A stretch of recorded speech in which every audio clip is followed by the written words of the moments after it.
favorites. We really are living in the modern world. Anytime you want. Wow, how about that? Anywhere you are. There's literally nothing like this in the world. Support your PBS station and get Passport, your ticket to the best of PBS.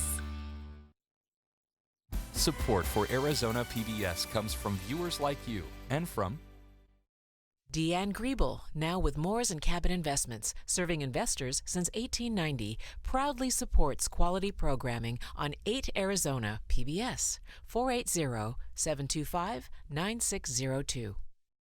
AJ's Fine Foods, offering gourmet appetizers, fine wines for entertaining, and decadent desserts for all your special occasions. Find 10 Valley locations at ajsfinefoods.com. AJ's, purveyors of fine foods.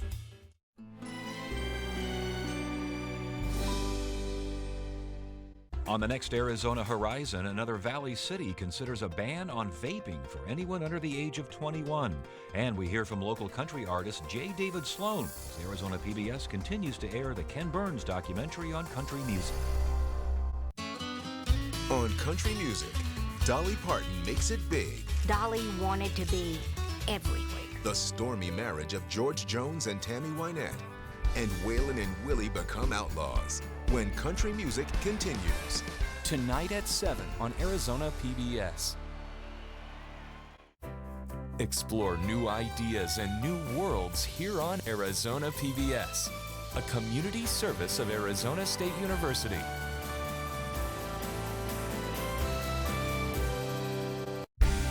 This month in Passport, your on-demand library of the best of PBS. Who in blazes are you? Frankie Drake. I'm a private detective. Do you ever solve cases the coppers can't? It's my specialty. 30 feet, 2.5 down. Program alarm. It was the freedom of being who you were, not feeling that somebody was going to judge you. These and other shows are available with Passport. Become a member of this PBS station. Sign in and start streaming today. Millions of people die every year from drinking dirty water. I would never have felt I had the ability to do something without ASU pushing me. We built filtration systems out of local materials with the people. To see those kids drink clean water for the first time, it's the most rewarding feeling that you can ever have. I went to ASU because I wanted to change the world. The thing I never would have expected is how the world would have changed me. Arizona PBS celebrates a moment in time, made possible by the Linkous Group, a registered financial advisor. The Lowell Observatory has uncovered many hidden treasures amongst the stars, from the discovery of Pluto to the rings of Uranus. The observatory has stood the test of time and continues to scan the skies today. Coming soon to Arizona PBS. Washington Week is an island of civil discourse in a chaotic media environment. On Friday night, we gather the best reporters in the nation and have a conversation that's about informing the American people. Washington Week. All new, Friday night at 7 on Arizona PBS. From the Cronkite Studios in downtown Phoenix, this is Cronkite News. I'm announcing the House of Representatives moving forward with an official impeachment inquiry. Speaker Nancy Pelosi announcing a formal impeachment inquiry into President Donald Trump, how local lawmakers are reacting. Plus, it's National Voter Registration Day. We'll show you the push happening around the Valley to get high schoolers involved in the political process. And Poolside Dynasty. We dive into the water with an Arizona school dominating the last 3 decades of swim competition as champs. Cronkite News starts now.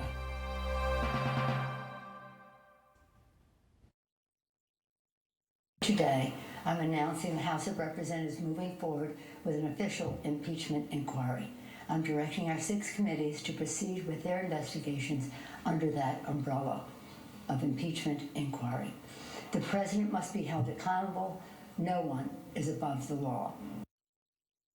Up first tonight, breaking news. House Speaker Nancy Pelosi announcing the launch of a formal impeachment inquiry at 5 p.m. Eastern Time today. Good evening, I'm Marcela Baedo. And I'm Jordan Elder. CNN is reporting 179 House Democrats are in support of an impeachment inquiry. 218 votes are needed in order to begin those proceedings. More Democrats started calling for an impeachment inquiry after a whistleblower came forward claiming Trump may have sought a foreign government's help in his re-election bid. Democrats are demanding information about whether President Trump improperly pressured the Ukrainian president to investigate Biden and his son, partly by withholding foreign aid. The president denied this. There was never any quid pro quo. The letter was beautiful. It was a perfect letter. It was unlike Biden, who, by the way, what he said was a horror. And ask how his son made millions of dollars from Ukraine, made millions of dollars from China, even though he had no expertise whatsoever, okay? So what he did was a real problem. With us, there was no pressure applied, no nothing. President Trump also says he will release a complete transcript of the call with Ukraine's leaders tomorrow. The president suggests while Biden was vice president, he had Ukraine's prosecutor fired to squelch an investigation of a company linked to his son. The Ukrainian prosecutor says he knows of no evidence for Trump's allegations against the Bidens. We have a president who believes there's no limit to his power. We have a president who believes he can do anything and get away with it. We have a president who believes he's above the law. Pursuing the leader of another nation to investigate a political opponent to help win his election is not the conduct of an American president. President Trump is reacting on Twitter, calling this presidential harassment and saying they never even saw the transcript of the call, a total witch hunt. Members of our delegation in Washington are reacting. Republican Representative Andy Biggs put out a statement that reads in part, House Democrats could have used their time in the majority to work constructively with President Trump to sustain America's economic momentum, secure our border, and lower health care costs. Instead, they have prioritized impeachment over the needs and prosperity of their country. And Democratic Representative Greg Stanton's statement reads in part, the mountain of credible evidence that the president has engaged in impeachable conduct continues to grow, including his own alarming admissions over the past several days. History will judge us for how we respond in this unique moment and for whether we have the courage to uphold the rule of law. So we want to know what you think now. Do you now support Congress moving forward with the impeachment inquiry into President Trump's actions? Right now, 72% of you say yes. Just go to our Cronkite News Twitter and Facebook pages to join the heated debate. And for continuing coverage of the impeachment inquiry, find us online at cronkitenews.azpbs.org. Our other big story today, the weather. It may be another wet, rainy day across the valley as much as south central and southeastern Arizona remain under flash flood watches. We're still waiting to see if the National Weather Service confirms this was an actual tornado touching down in New River yesterday. They did share a graphic today saying the state averages about 4 tornadoes a year. The other major weather phenomenon people are still talking about this afternoon is hail. Antoinette posting this image on social media showing the dime-sized hail that slammed North Scottsdale, and Danny tweeting this video near Camelback in the 51, saying the hail was actually coming into the store where he was ducking for shelter. We even saw some dust sweep through the Phoenix area between downpours yesterday, and lots of people are tweeting photos of the incredible lightning last night. We've now learned 2 homes were struck in the metro Phoenix area. Thankfully, no one was hurt, but check out this close call. Cat capturing the glory of Mother Nature in the Scottsdale skies. As for right now, neighborhoods are scrambling to clean up the mess before more storms strike. Winds downing trees and knocking over street signs. Many bracing for more of the same today and tomorrow, especially those living on the streets. Frankie McLister shows us what steps are being taken to help people who are homeless when severe weather strikes. Frankie? Yeah, Marcelo, Jordan. I mean, as Valley residents saw those crazy storms come through yesterday, it directly affected the homeless population. And people who are advocates for that population said that their resources just are not enough. Last night, we sheltered almost 200 people, and a lot of that was because of the weather. As the rough weather closed in on the valley Monday night, homeless shelters were opening their doors. So many of us that live in Arizona were often so thankful for the rain, and I myself am thankful for that, but I would challenge people to think about that downpour last night and think about what it would be like if you were living on the street and having to experience that kind of extreme weather. It can be really harsh on someone who has no place to take shelter. According to the latest point-in-time count, there were just over 6,500 people who were homeless in Maricopa County back in January. That's a 5% increase in comparison to the year before. Advocates who work with shelters say they're being forced to turn people away, even during extreme weather, due to a lack of financial resources. We were able to go up to 275 last night. Tonight, we'll see how many people come. But as we close the shelter down, what you're going to see is people standing at the gate, please, don't close. It's really bad. When we closed the overflow shelter a year ago for lack of funding, people dispersed and more encampments grew. So we're not addressing the issue. Those who are homeless are extremely vulnerable when it comes to weather. Elements such as triple-digit heat or flash flooding can be a matter of life or death. Weather exposure also means that without shelter, we're risking lives. Yeah, and with more chances of rain tonight, those shelter officials told me that they're going to have as many beds as possible, but we'll hope that they won't hit max capacity. In Phoenix, downtown, I'm Frankie McLister for Cronkite News. Right now, tensions are high surrounding gun laws, but one local store owner says his sales have never been higher. Alpha Dogs Firearms, a Tempe gun shop, sold quadruple the number of AR-15 rifles they usually do in just a few hours. The owners say that's because of a Facebook post that went viral concerning presidential candidate Beto O'Rourke. O'Rourke made a comment at the Democratic presidential debate last week saying, quote, "Hell yes, we're going to take your AR-15, your AK-47. In response, the store owners created a special on these guns, naming it the Beto Special. So the store put out a sale right the night of that Democratic debate saying that we will discount the ARs and AKs that we have after Beto O'Rourke's comments of, "I'm going to take your ARs and AKs." The tweet, the Facebook post and message went viral, and we went from maybe 20,000-ish followers into the millions overnight. Just a few days after this flash sale, gun manufacturer Colt announced it will stop producing AR-15s for the consumer market. Suspects in several recent mass shootings used that type of weapon. Goodyear has passed an ordinance making it the first city in the valley to raise the legal age to purchase tobacco products from 18 to 21. The ordinance passed unanimously yesterday, banning the sale of electronic cigarettes, tobacco, and similar products. The new rule bans smoking and vaping at schools, school events, public parks, trails, and prohibits sales of smoking and vaping materials to anyone under 21 years old. The move comes as cases of respiratory illness linked to vaping have seen a dramatic rise. Arizona is known for its copper, but building a mine to extract it is a lengthy process with both environmental and cultural challenges. Resolution Copper wants to build a mine on land that is currently known as the Oak Flat Campground near Superior and the San Carlos Apache Reservation. Public hearings throughout September drew in dozens of people looking to challenge the copper mine, which would destroy sacred tribal land. Leanne Bighorse says it's important for Resolution Copper to hear their testimony.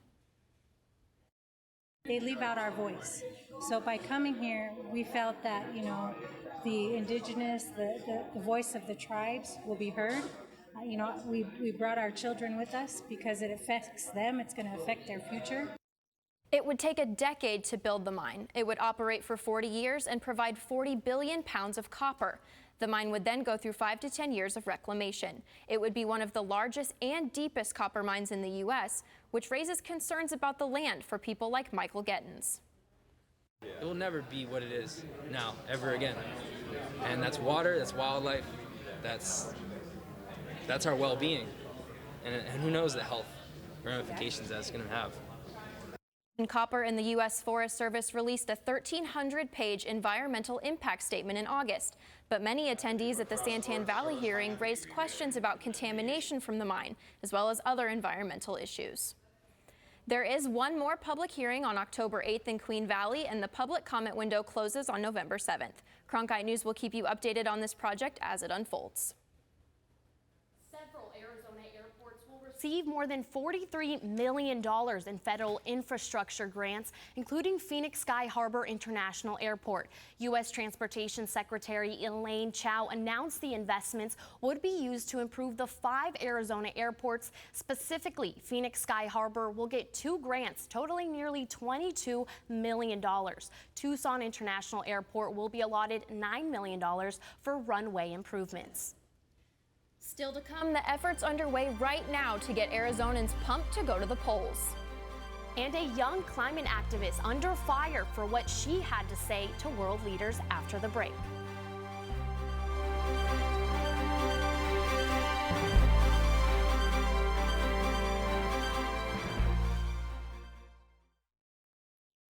All of its children had come to the Mother Church of Country Music. It was almost like a badge of honor that you had to bring your culture with you to the table. That's why Bob Wills and his guys brought us Western music. That's why Hank Williams brought the South with him from honky tonks. Johnny Cash brought the black land dirt of Arkansas. Bill Monroe brought music out of Kentucky bluegrass music. Willie Nelson brought his poetry from Texas. Patsy Cline brought her heartache from Virginia. I mean, it was the most wonderful parade of sons and daughters of America that brought their hearts and their souls and their experiences, and it gave us a great era in country music.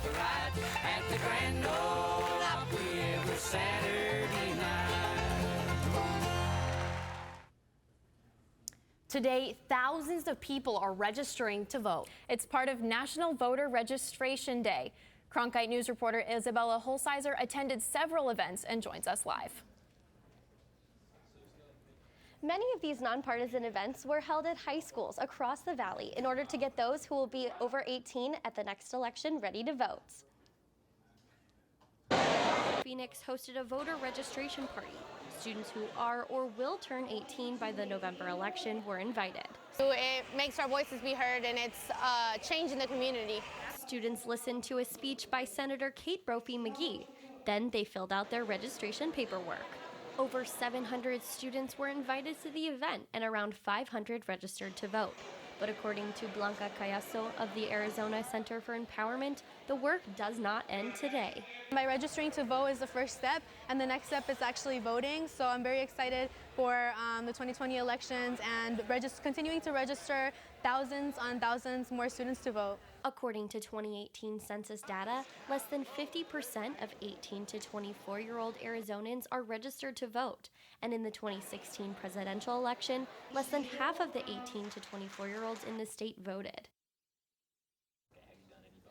Last year, more than 800,000 people registered to vote on this day. In the Media Center, Isabella Holsizer, Cronkite News. Asked on our Cronkite News Twitter feed if you're registered to vote yet. So far, 92% of you said yes, and 8% said no, but they plan to. Several Arizona lawmakers have signed on to an open letter urging President Trump not to cut the number of refugees admitted into the country next year. The Welcoming Refugees 2020 letter is requesting the president raise the number of refugees admitted from 45,000 to 95,000. That figure is the average for admitted refugees that presidents have allowed going back to Ronald Reagan's administration. The Trump administration was considering reducing the cap to 0 as recently as this summer. Over 380 state and local elected officials have signed the letter so far, 36 of whom are from Arizona. One of the top trending stories online today is about a teen climate activist taking on the United Nations. 16-year-old Greta Thunberg delivered an emotional speech at the UN Climate Summit yesterday, scolding world leaders for not doing enough to save the planet. The Swedish teenager delivered her speech just minutes before she and 15 other children filed a formal complaint against the UN. They claim 5 world powers violated human rights by not taking action to stop climate change. This is all wrong. I shouldn't be up here. I should be back in school on the other side of the ocean. Yet you all come to us young people for hope. How dare you? You have stolen my dreams and my childhood with your empty words, and yet I'm one of the lucky ones. People are suffering. People are dying. Entire ecosystems are collapsing. We are in the beginning of a mass extinction, and all you can talk about is money and fairy tales of eternal economic growth. How dare you? Thunberg recently spent 2 weeks traveling to the U.S. on a zero-emission sailboat. She's known for staging weekly sit-ins outside Parliament in Sweden. Those led to more than 100 similar protests across the globe last week. After the break, the Trump administration announcing an end to California's strict emissions requirements. We'll explore the impact, including the risk of adding more smog to the state.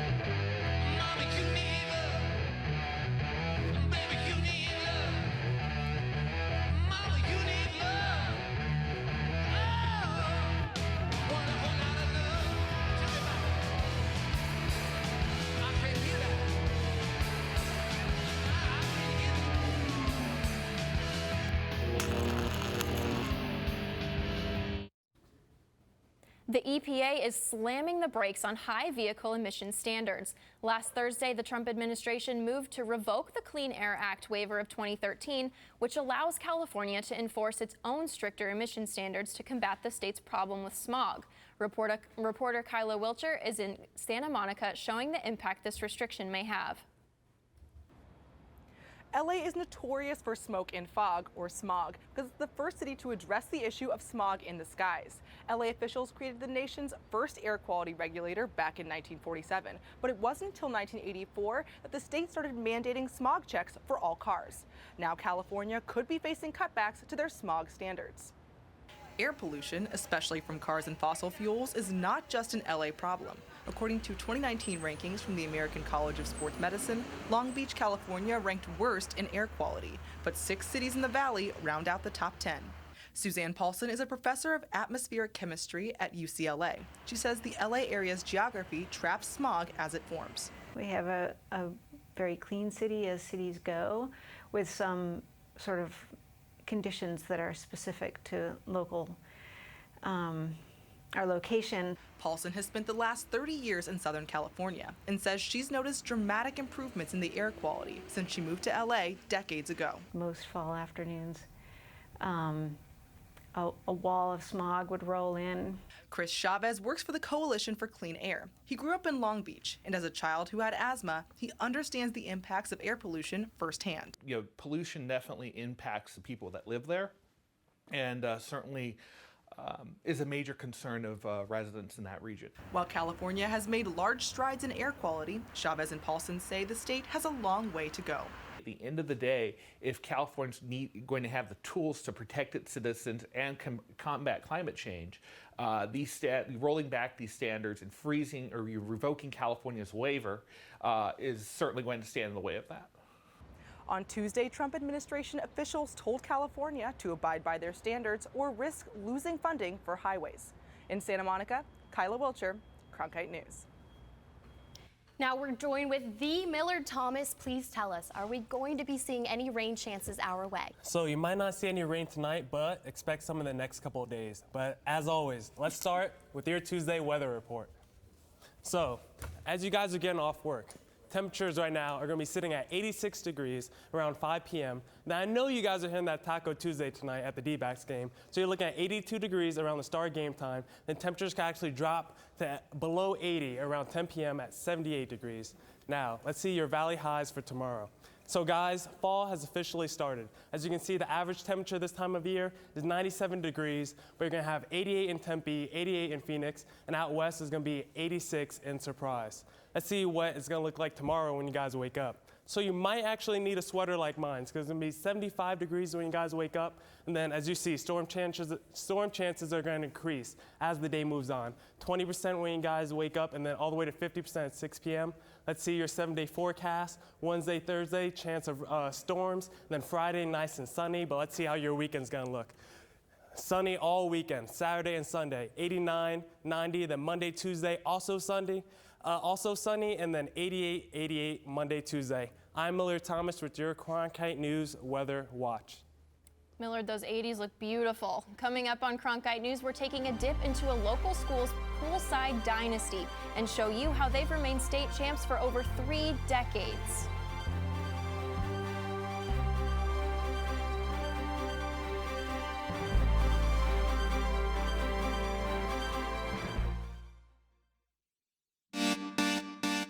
Stay in the know on the go.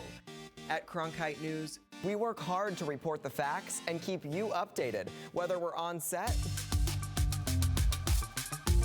or on the scene. Taking it from the studio to the field. So I'm here in South Phoenix. In Phoenix, we're just a click away. Follow us on Facebook and Twitter, or find us online at cronkitenews.azpbs.org. On the next Arizona horizon, another Valley City considers a ban on vaping for anyone under the age of 21. And we hear from local country artist J. David Sloan. Arizona PBS continues to air the Ken Burns documentary on country music. Name Chanel Miller, the Stanford sexual assault victim, speaks out. That's Tuesday on the PBS NewsHour.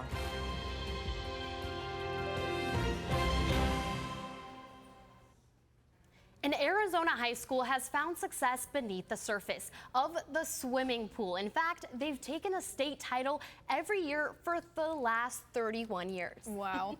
Cronkite sports reporter Corey Kirk joins us from the newsroom. Corey, what secrets lie poolside at Brophy College Prep? The Brophy Broncos have hung a state championship banner every year for the past 3 decades. We joined the team in the pool to find out how the Broncos keep their heads above water. They told us it's all about supporting the swimmer next to you. It's 5:30 a.m. These Brophy College preparatory boys are already in the pool, swimming their laps as the sun rises. We're always just hungry to get better, and I feel like that's just allowed us to build this base, this foundation of hard work and brotherhood. The last time Brophy didn't win the state championship, 1987. When gas prices were 90 cents a gallon and Ronald Reagan was still president. Leading the team now is second-year head coach Darren Brubaker. Let's think about your breathing. A former collegiate swimmer and the 4th head coach during this run of 31 consecutive state titles. He doesn't let the pressure of maintaining this dominance affect his approach. Help motivate me, but in the end, it doesn't matter how many wins you make. I think it's important to keep the holistic side of the Brophy tradition. Thus, Brubaker incorporated a philosophy with his entire team to pay respect to the foundation that was laid for them, telling his athletes to remember that they stand on the shoulders of giants, as some former swimmers have gone on to compete in college, and even Gary Hall Jr., class of '93, who is a 10-time Olympic medalist. Being on the Brophy swim and dive team, it comes with a reputation, it comes with an expectation to be a leader, it comes with an expectation to push yourself in and out of the pool. Though they've had routine success, Coach Brubaker wants to worry about the bigger picture. He calls it focusing not on the times, but the people, with the friendships they make through this program and the amount of fun they have. In the end, these guys are still kids. They're still growing, and I want them to look back at their experience at Brophy as fun, as, you know what, I did have a great time. That attitude gives these athletes a chance to strengthen their bond and build a better skill set outside of the pool. The leadership skills I've learned and just friends I've made are going to last me a lifetime, and that's enough in itself. Though 31 straight seasons of state titles hang over their heads, the Brophy swim and dive team strives to strengthen each other through competition and in life.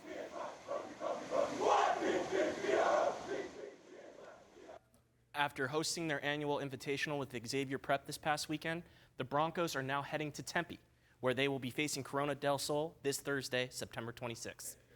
First events start at 4 p.m. In the Broadcast Center, Corey Kirk, Cronkite Sports. That's it for Cronkite News tonight. Thanks for joining us. For top Arizona stories anytime, go to cronkitenews.azpbs.org. And this is where...